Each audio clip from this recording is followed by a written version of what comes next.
முருகனுக்கு, மலையானுக்கு, அருணாச்சலமூர்த்திக்கு, பழனி ஆண்டவனுக்கு,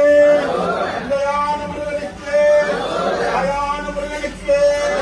மூச்சான முருகனுக்கு, வெற்றிவேல் முருகனுக்கு